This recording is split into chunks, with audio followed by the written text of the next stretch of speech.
在电影《风声》中，周迅饰演的老鬼可谓饱受折磨，特别是最后那段悲壮又催人泪下的独白，更让观众流连忘返许久，无法忘记。我身在炼狱，留下这份记录。我的肉体即将陨灭，灵魂却将与你。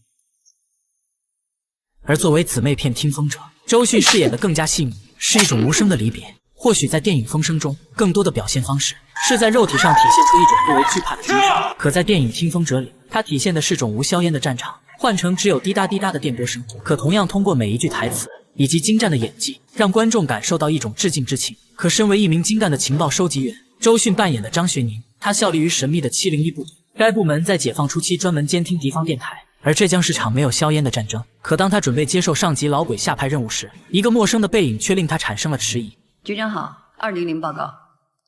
5年前我见过老鬼，